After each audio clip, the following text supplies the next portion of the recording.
back with us on the 3-Hour News Show, and you're currently watching our signature segment, which is See the Story. That's right, and today we will talk about empowering the community. But before that, I would like to ask my co-host here a question. What contribution have you done for your community? Well, if you don't know, I'm also a pound instructor, and I've done free classes for kids. So, they can try what Pump Fit is and they can be healthier. Lovely. Wait, how about you? I haven't prepared any I know, a swim class. Swim class, yes. Actually, I traveled to some part of Indonesia. I went to Yogyakarta to teach swimming. See? Because there's no baby swimming class there. So I was the first one to introduce that. Well, speaking about contribution, state-owned enterprises have now been running a social and environmental responsibility program called Bakti BUMN, where volunteers work together in empowering the community. Let's take a look. Bakti BUMN underlines the commitment of state-owned enterprises to sustainable development by providing benefits to the economy, social, environment, and law. The program boasts business approaches that focus on more integrated impacts on society. The program was launched in March last year and follows the success of the second batch in August. This year's editions were also held in the same month. The latest batch was held on August the 15th to the 17th.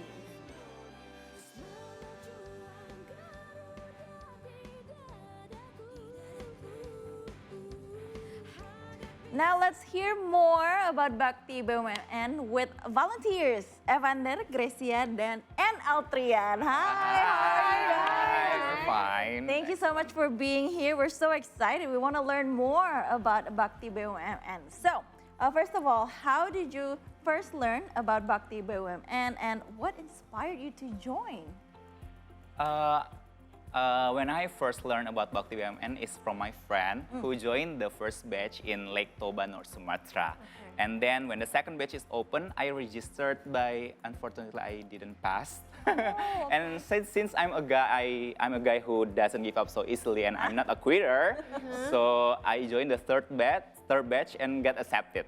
And I was born and raised in Manado, North Sulawesi, and Sitau Timau Tumoto is our philosophy from North Sulawesi. So it means human lives to humanize other humans. So when I joined this program, I applied this philosophy to the program, and that's become my motivation. Nice. What about? Oh, okay. So mine was a hit or miss also, as well. I first heard of the program back in early 2002, 2022 actually. Okay. And I think that was the first time the program launched. I got interested, but yet again, same story as my friend here. I didn't pass. It was a very rigorous process in selecting, because it is a program I bet a lot of people are interested in, but I think they're looking for certain types of people that can actually give back to the people. And so the second time I heard about it was this earlier a few months ago, which is on July. So I am the latest baby to the edition here. Baby, okay. Yeah, and I heard about it, and one of my seniors at work told me to apply for it. So I applied for it like a few minutes before it was closed, and luckily, for some reason, I did get the choice this time. Yay. So yeah, that's my story. And continuing. Yeah. And in my story, I heard about this program in WhatsApp group because I'm the first batch, different from my friend here. In the first batch, we have only 3 programs. I'm in the Sumba in East Nusa Tenggara, and I think this program is really good because I have a passion since I was in high school about empowering the community. And when I first saw that, okay, I should join this program because I should have an impact as an employee in state-owned enterprise and also as a citizen to change corporate social responsibility to the citizen responsibility. Did you get selected straight away? No, I was gonna ask that. Definitely. He is the first. Definitely, Yeah. definitely. But before, Evan and Grace told us that they didn't pass on the first try. Could Yeah. you perhaps give us an idea of what the selection process is like? Oh, so as the program goes forward, the selection becomes different. It becomes much more tech savvy in a way. So the first one, it's your normal selection by signing up and seeing whether your motivation letter and what is your back track records into volunteering looks like behind the pass. And then comes the challenging part. As a youth today, one of the programs is to be able to become this embodiment or person that is tech enough to understand the power of social media. So the way we did it was that we need to do our research and why were we the perfect fit to become a volunteer, becoming the representative from each of our companies and the state-owned enterprises in itself. So we sent in a video that needs to be voted out by this, previous assessors and also by the BUMN itself. Oh, that is quite challenging, definitely. It is. Now I want to know, have you guys ever volunteered before this, and what kind of volunteering did you guys do? Maybe we can start from Evan. Okay, actually I work in PLN Papua and West Papua. I did my volunteer there, such as blood donating volunteers, and of course we called it Ekspedisi Papua Terang. So we go to the isolated area to survey and to take the data, and how can we build the electricity there? That's my volunteering activity from my company. Maybe Al would like to share as well. Okay. So about volunteering, I'm starting from junior high school. Okay. I love to teach and sharing with others. Yeah. So when I was in junior high school, I have some program with our colleagues in junior high school to go to the orphanage and give some sharing to them about some of learn and give the motivation that they not alone, and there was many kind of them success in the next life, and we give the motivation to them, and we do from junior, senior, and also when I was in company. Oh, well, he started pretty early, so Yeah. that's why you got in on your first try, unlike these two. We're just going to keep mentioning that.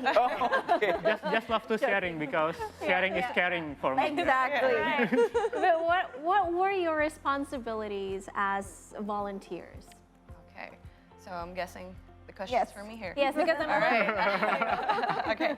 So the responsibility there are different territories within Indonesia. So you'll have this around 100 that was selected, but they're spread over Indonesia. There was one in Aceh, there's Jayapura. Can you pick the area? Yes, you choose your area in the beginning. Oh, so you okay. get to be selected within that amount of people that applies for the specific area. Mine was in Namlea, Maluku. So very beautiful place, worth the mention and the discovery in itself. So the question goes back, what was the responsibility? Yeah. The program in my area was into 3, which is about economic empowerment, on the environment, and also in public health. So if I'm talking about my area in itself specifically, Namlea Maluku is located in an island named Pulau Buru. So Pulau Buru is known for a couple of things. Number one being one of the minyak kayu putih providers in Indonesia. yes. Best quality there is. Actually, own one from there. Oh, really? Yes. You can know the top-notch quality. Exactly. 100%. And the second one is because of a certain mountain called Gunung Botak. So Gunung Botak, or you could call it Mount Bald Mountain, I guess, in a way, is known for a certain minery, an illegal minery that isn't controlled by the government at the moment. So it is for the people, but the control in itself can be a double-edged sword. So we can talk about this more later. But in itself, the focus was to be able to deliver what type of change and quick wins can we apply there. Yeah. So whether it be socializing, whether it be replanning or whatnot, the programs varies throughout the 3 days that we stay there. hoping not only that we change for the 3 days, but it also self-sustains going forward. That's the beauty of the program. Was it possible to do all that in 3 days? I mean, you explained that, and it sounds like a very big responsibilities. How did you manage to do so? The change that we can apply there for the moment is what we can apply there. So how can we self-sustain it for the long term? So rather than we just socializing, re-educating, and also normalizing what should be and what should not be, we need to be able to sustain that program. So going forward to developing these programs, we leave the city hoping not just that the programs that we applied has been implemented and impacted them correctly, but we create programs on the long term. So we go back and see the wins that we can sustain for them for the long term. So we discuss with our teams and communicate with our entities on seeing what impacts can we do along forward. Staying in contact with them is vital enough to see whether or not the programs we've done have been implicated well enough to be sustained long forward, and what can we do in the long term, and also the quick wins that we can apply there. So. Okay. All right. I mean, if you're talking about how the program itself, you said it was only 3 days, right? Yeah. I mean, just listening to that, I'm pretty sure there were challenges. Can you tell us what kind of challenges did you have to face? Yeah, maybe from me. That's Because my place is Sumba and is Nusa Tenggara, their mindset is kind of different from us. So the number one challenge is mindset because of the education. And that's why we volunteering there to sharing about the importance of the education. And education is not only important for the children, but also for the parents, for the pregnant woman, because the survey there, the stunting is really mid to high level. And that's why with the public health officer there, we give some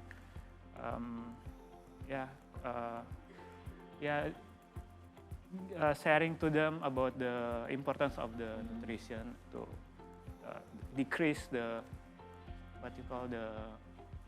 stunting like that. So the children also hard to go to the school because their parents is love to their children to help them in the rice field, not to go to school. And one village to another village is really far.